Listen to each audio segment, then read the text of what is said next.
Thanks for joining us right here on 24 Plus. I'm Scott Mattis. We are continuing the coverage of the devastating fire that took out a historic civil rights beacon in the early morning hours on Monday. The city is still coming to grips with the absolute destruction and devastation that a major fire caused to the Clayborn Temple in downtown Memphis. Federal and local agencies are teaming up to investigate the cause of the massive fire that destroyed the historic Clayborn Temple. Now, fire crews spent hours putting out the fire. This comes as the owners of the church were working to restore it and also reopen it. ABC 24's Leah Williams spent the morning there when the church actually caught fire and breaks down what we know so far. A civil rights landmark destroyed in an overnight fire. No one was in there, so everyone is safe. It's just a lot of memories and stories and a lot of legacy that we lost today. Clayborn Temple went up in flames around 1:30 Monday morning. We could not go inside the building at that point, and so we're having to fight the fire, the rest of it from the outside. Although the damage is devastating, they really did stop it from being worse. The director of the 130-year-old landmark, Anaja Troutman, rushed to the church around 2 a.m. All I knew what to do was to come here and just be with the building, and I'm just making sure I was here. Clayborn Temple was the headquarters for the sanitation workers' strike in 1968. About $8 million at exterior building renovations wrapped up last year. Interior renovations were just beginning. Refreshed every inch of the outside of the building. We had all new stained glass windows. A lot of this historic church was destroyed in the fire. Most of the roof is gone, some of the walls and the stained glass windows were gone, but a lot of the items that were inside were already moved out due to renovations. Troutman said the goal was to reopen in 2028, just in time for the 60th anniversary of the strike. Although the future of the building itself is up in the air, Memphis Mayor Paul Young says the temple's rich history will continue to live on. What it represents is more than just a building. It represents a commitment to community, a commitment to rights. The Memphis Fire Department and Bureau of Alcohol, Tobacco, Firearms, and Explosives are working to figure out the cause of the fire and the extent of damage. In downtown Memphis, I'm Leah Williams. All right, thank you, Leah. We also talked with attorney Walter Bailey. He was the legal defense for Dr. Martin Luther King Jr. during the sanitation workers' strike in Memphis. This AME temple is hugely significant in that it is significant to the church foundation, but in addition to that, it has a huge historic significance in that this was the meeting site where plans were made for Dr. King marches in 1968. All right, we also asked Mr. Bailey about his time defending Dr. King and what the temple means to the legacy of the civil rights movement. Dr. King was determined that there would be a second march after the disorder broke out pertaining to the first effort for him to have a peaceful demonstration. And he swore to return back to Memphis. So we met at this church in order with the police director and the Memphis other dignitaries in order to pave out the way where we would all be in agreement that the march could occur.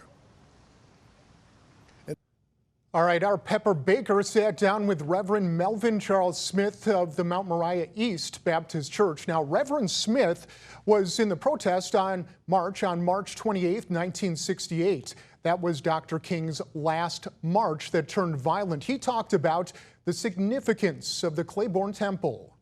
And here to help bring words to the impact of this historical landmark is Dr. Melvin Charles Smith with Mount Moriah East Baptist Church. Thank you so much for joining us. Thank you for having me. Yes, so the Clayborn Temple, you've seen, you grew up in South Memphis in the Yes. 1940s, 1950s. Yes. So you've seen the many transformations of the Clayborn Temple. But before we get into the history and all of the impact it's made in Memphis, I just want to know your initial reaction to seeing those headlines of the fire today. Well, I didn't actually see the headlines, but as I heard of them, I was very hurt because it's a landmark where many things happened that helped us to move forward during the civil rights movement. So to know that it is no longer there, that's a monument that cannot be replaced, but the memories from it will still linger on. Hopefully, another monument can be built there to remind us of the work that was done at Clayborn Temple. Definitely, and you've had a particular, just personal participation in a lot of what went there. So, you know, this church has deep roots in the civil rights movement. Can you just tell us a little bit about the historical significance to Memphis? Well, yes, Clayborn Temple, at the time of the civil rights movement, was the AME Church. Pastor Malcolm Blackburn was over the church, and he had a printing shop in the basement. And of course, that was his, he was bivocational. So he was pastor and printer. And everybody who went there to hear great things on Sunday, but through the week, hear things about how we could move forward as a people, how we could move forward as a community, how we could better ourselves and how we could better our community. Multiple people, multiple speeches, including Dr. King, all came to Clayborn Temple. It was either Clayborn Temple or Mason Temple. And in between, there were other churches, St. Andrew, Metropolitan, Monumental. There were other churches involved, but the Clayborn Temple was our really go-to church. Of course, and we can't forget one of the biggest moments it's known for was the operations for the sanitation worker strike in 1968. So, and I understand you were there when the riots happened. You were actually at Clayborn Temple. Can you take us back to that memory? Well, I was in a march. Midway the march, it went bad. So everybody who was at the front of the march really received bricks and dogs and fire hoses. Right. But being in the middle of the march, I wasn't hurt that way, but I retreated. We retreated. Everyone retreated back to Clayborn Temple. And where we were in Clayborn Temple for safety, there were tear gas canisters directed into the building.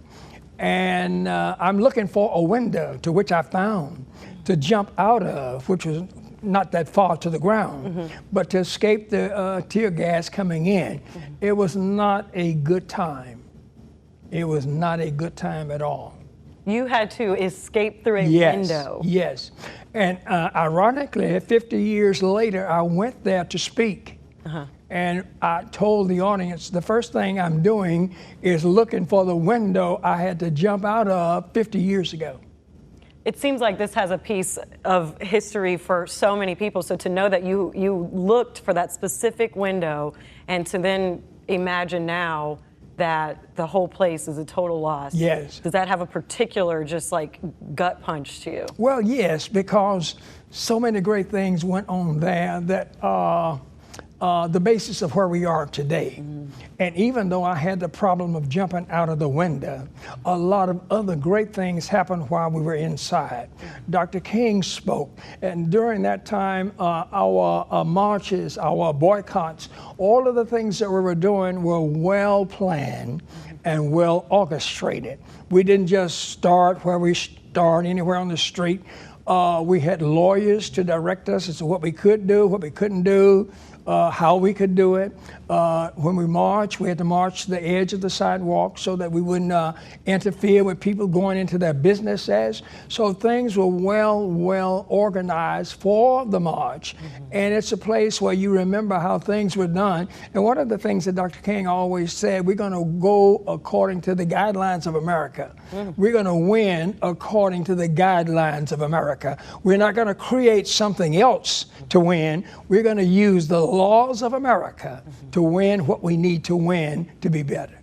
That is powerful. So, through the years, it was a place of safety and also a congregation for Black people to come together and really effectively make change. Oh, absolutely. Hope and resilience has been a lot of the words I've been seeing on various statements.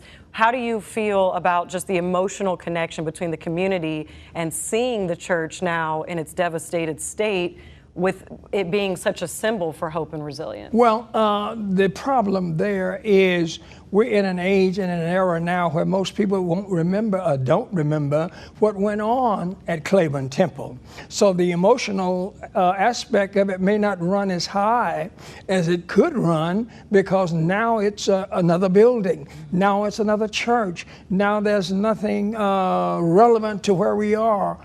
Where we were rather then. So I think people will pass by there, well, that's another building burned. Whereas I pass by there and have a high emotional charge.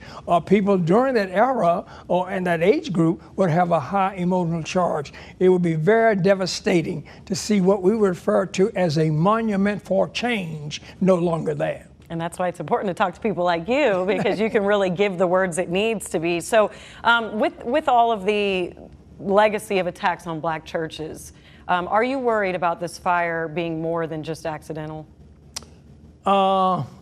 It's hard to say, because you have people who are arsonists who may not have racial problems. They just are arsonists.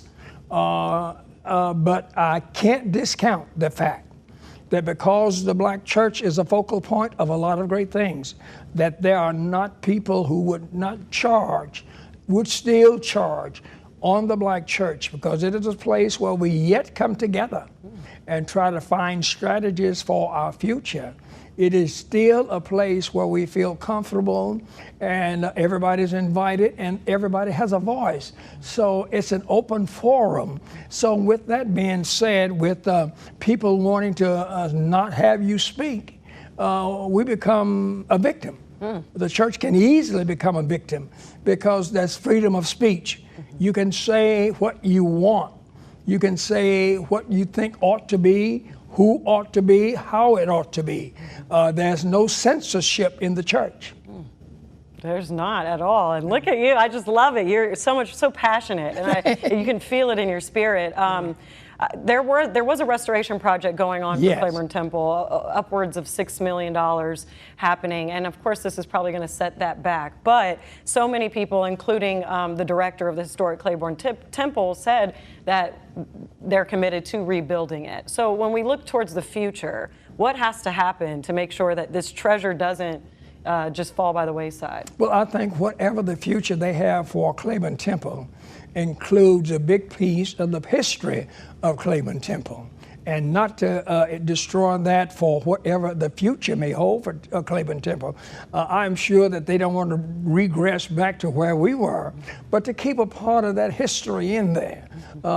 Sort of a section that's designed to show Malcolm Blackburn's printing press, to show the podium where Dr. King spoke, to show other artifacts in there that ought to hold memory for the future. I'm sure they're not going to use it as it was used, but however they use it, keep the memory of what was still there. Most definitely. We have had statements from leaders, Mayor Paul Young saying the city's greatest treasure, sacred ground even, Mayor Lee Harris, County Mayor Lee Harris saying beacon of resilience.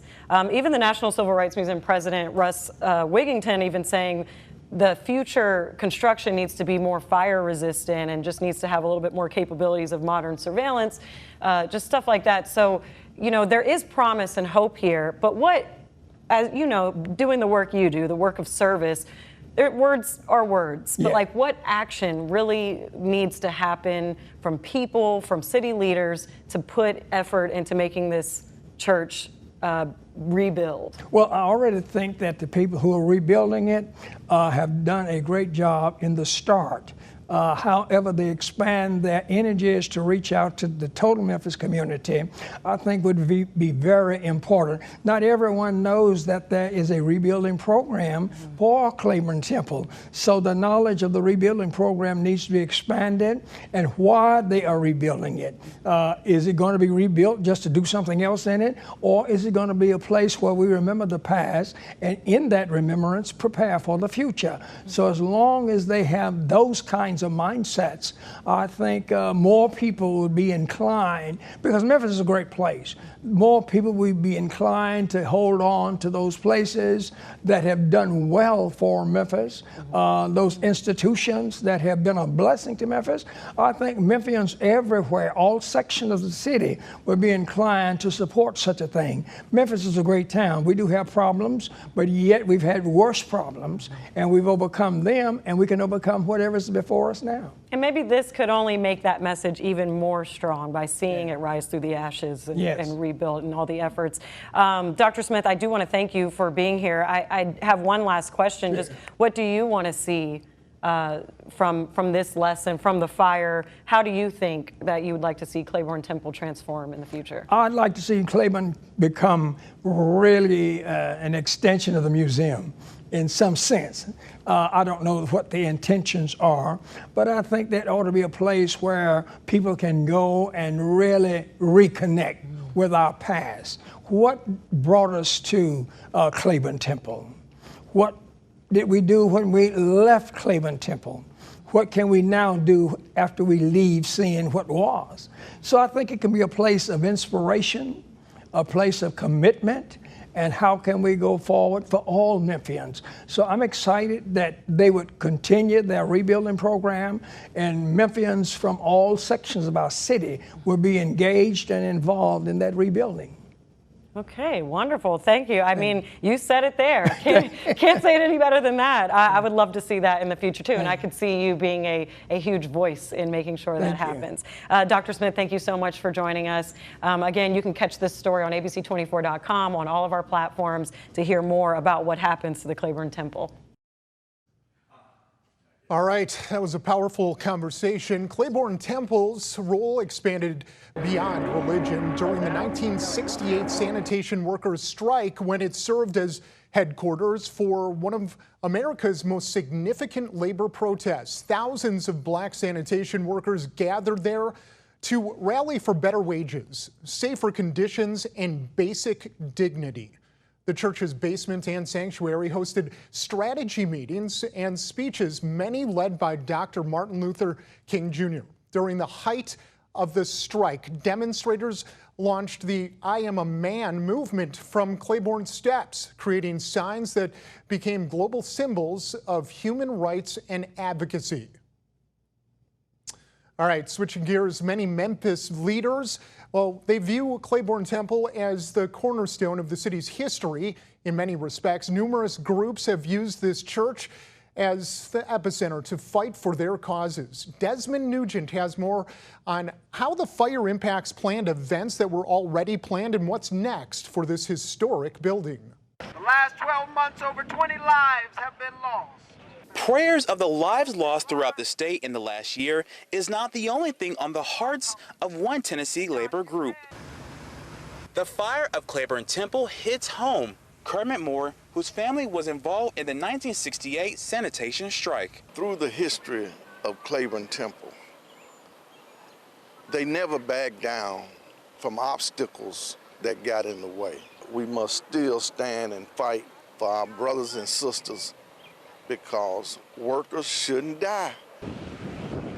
Memphis fire crews continue to put out hot spots Monday evening. Pastor Walter Henry with St. James AME Church is concerned about preserving the history of what's left inside Clayborn Temple. I realize the I Am a Man monument is there, but we want to make sure that what happened in that structure does not become relegated to some shelf document in someone's office. Mayor Paul Young shares the same sentiment, calling the iconic landmark hollow ground, and its reconstruction is a high priority for the city of Memphis. We're going to work hard to identify a path to ensure that this structure and this site continues to educate and inform people across the world for many years to come.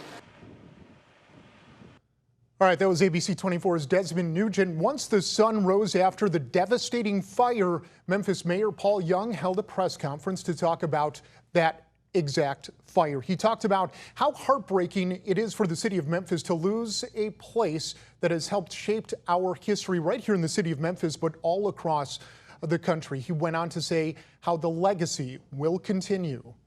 As hurt as we are to see the structure lost, we know that what it represents is more than just a building. It represents a commitment to community, a commitment to rights for all people, and that work will continue. All right, Memphis Fire Chief Gina Sweat put out a statement about the fire. She said a total of 22 pieces of equipment were dispatched between the first and the second alarms, and that the investigation will be complex and long. She went on to say, in part, Clayborn Temple is more than just a building. It is a sacred and historic symbol of our city's legacy. We grieve this profound loss alongside the entire Memphis community. The whole city is mourning the loss of the temple. Now, the Memphis Grizzlies made this post on X, saying, located directly across the street from FedEx Forum, historic Clayborn Temple offers us a daily reminder of its history and significance in the 1968 sanitation workers' strike and the I Am a Man campaign. All right, we are now getting new video and seeing the aftermath of the fire itself. You can see that the fire department is still out there, as well as the rubble that once was a part of the temple. It's now littering the ground. Sadly enough, there's a gaping hole in the roof and scorch marks all over this landmark in downtown Memphis. Thank you for joining us on this continuing coverage stream. You can stay up to date on all the very latest news on this devastating fire that destroyed the landmark Clayborn Temple.